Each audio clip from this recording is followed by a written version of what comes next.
apa sih sebenarnya upaya yang dilakukan oleh Kementerian Kelautan dan Perikanan untuk tetap bisa meminimalisir hal ini terjadi atau mungkin justru tidak akan terjadi atau terulang lagi kapal-kapal asing menangkap ikan di wilayah perairan kita?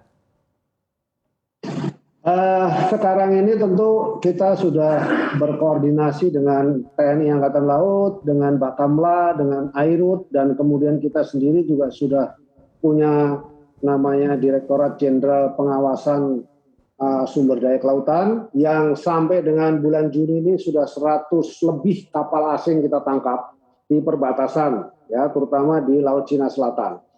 Namun model penangkapan terukur yang tadi saya sampaikan itu adalah salah satu jawaban, karena nanti di wilayah situlah di setiap wilayah itulah fokus pengawasannya akan diterapkan.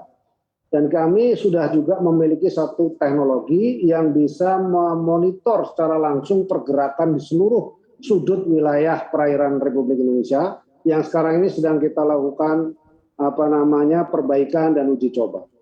Nah, di situ ada yang Laut Cina Selatan itu ada yang namanya wilayah penangkapan perikanan 711 disebutnya itu, atau WPP 711. Di situ tuh cukup besar arus ikannya dari Laut Cina Selatan yang menuju ke Indonesia, sehingga banyak sekali nelayan-nelayan dari Vietnam, dari Taiwan, dari Myanmar, dari Thailand itu yang beroperasi dan cenderung mulai ngejar ikannya masuk ke wilayah Indonesia. Nah, disitulah yang kemudian kita jaga dengan ketat. Dalam konteks koordinasi kita sudah intens, nanti akan ditingkatkan kembali dengan Bakamla. Kita berharap Bakamla menjadi leader yang di depan begitu, tapi kita akan fokus di dalam pengawasan di setiap WTP. Itu yang akan kita lakukan model ini. Iya.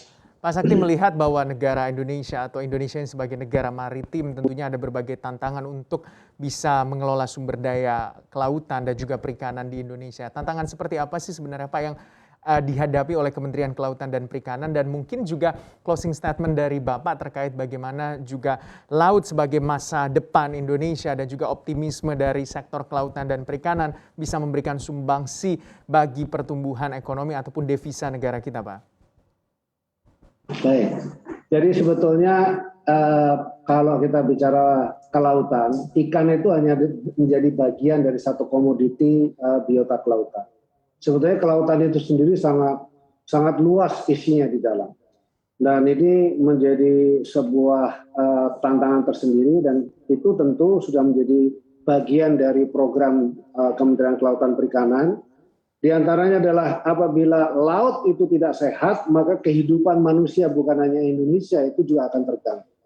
Untuk itu program di antaranya yang kami kerjakan adalah bagaimana melakukan satu sinergi dan kemudian bersama-sama dengan kementerian lembaga lain yang terkait, karena kesehatan laut itu juga menjadi sangat penting. Salah satunya adalah bagaimana wilayah pesisir yang harus dijaga, dan kemudian pulau-pulau kecil juga harus dijaga dengan baik, dan kemudian wilayah-wilayah tertentu harus dijaga juga untuk konservasi dan seterusnya. Itu yang sekarang sedang kita susun semua, agar seluruh pulau itu harapannya adalah seluruh pulau pesisirnya itu mangrove-nya terpelihara dengan baik, dan itu akan mengenerate karbon, dan kemudian kita minta juga kepada kementerian lembaga lain untuk kemudian secara bersama-sama menjaga laut sehingga sampah plastik dan lain sebagainya tidak terbuang ke laut. Kemudian kita akan minta juga kementerian lembaga lain untuk eksplorasi di laut, itu semua kita tata di dalam peraturan menteri, dan kemudian kita berkoordinasi melalui Kementerian Ekonomi, Kementerian Manko Marinvest, ya, di sana dengan Bapak Luhut Panjaitan kita selalu berkoordinasi. Jadi sementara ini yang kita genjot adalah sektor perikanan, karena itu sektor perikanan ini ya yang paling di depan mata ya, untuk kemudian kita bisa kembangkan. Nah, selain juga sektor-sektor lain itu banyak. Seperti halnya kayak misalnya energi laut dan lain sebagainya, itu semua belum kita kembangkan.